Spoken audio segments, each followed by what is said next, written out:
Hi guys, welcome to our channel mister Sisindri. Big boss Telugu season 9 హౌస్లో ప్రస్తుతం 5వ వారం చాలా ఆసక్తికరంగా సాగుతుంది. ఈ వారం అంటే ఈ వీకెండ్ రోజు wild card contestants big boss హౌస్లోకి ఎంట్రీ ఇవ్వబోతున్నారు. ఈ నేపథ్యంలోనే వైల్డ్ కార్డ్స్ని ఆపడానికి అంటూ big boss wild card storm అనే టాస్కులతో బిగ్ బాస్ కంటెస్టెంట్స్ని ఉర్రూతలు ఊగిస్తున్నాడు.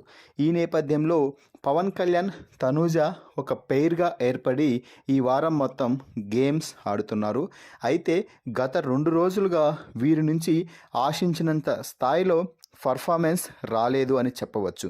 తనూజ కానీ పవన్ కళ్యాణ్ కానీ ఇద్దరూ కూడా ఏదో ఒక చిన్న మిస్టేక్స్ చేయడం, టాస్కుల్లో 2వ ప్లేస్లో 3వ ప్లేస్లో నిలవడం జరుగుతూనే వస్తుంది. అయితే ఇక ఈరోజు జరిగిన 2 టాస్కుల్లో మాత్రం పవన్ కళ్యాణ్ మళ్ళీ బ్యాక్ టు ద రేస్ అంటూ ఒక్కసారిగా ఉవ్వెత్తునైతే ఎగిసిపడ్డాడు అని చెప్పవచ్చు. తనూజాకి నిన్న నైటే మాట ఇచ్చాడు, మనం నెక్స్ట్ రోజు జరగబోయే 2 టాస్కుల్లో గెలుస్తున్నాం, గెలిచి చూపిస్తున్నాం అంటూ.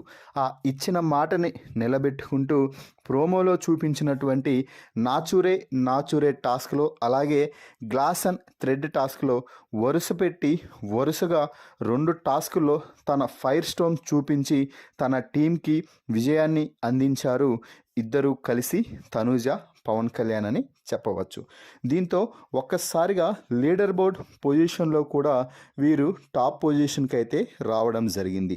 ఎందుకు అంటే వరుసగా 2 టాస్కులు గెలవడంతో వరుసగా 100 పాయింట్స్ వీరిద్దరికి వచ్చాయి. దీంతో ఏకంగా 2 టాస్కుల్లోనే 200 పాయింట్స్ అయితే కొల్లగట్టారు. మొత్తంగా తనూజ పవన్ కళ్యాణ్ పెయిర్ ఇద్దరు వరుస పెట్టి 2 టాస్కుల్లో గెలవడంపై మీ అభిప్రాయాన్ని కామెంట్స్ రూపంలో తెలపండి. మరిన్ని బిగ్ బాస్ లైవ్ అప్డేట్స్ కోసం మన ఛానల్ని చూస్తూ ఉండండి. Please subscribe our YouTube channel mister సిసింద్రి.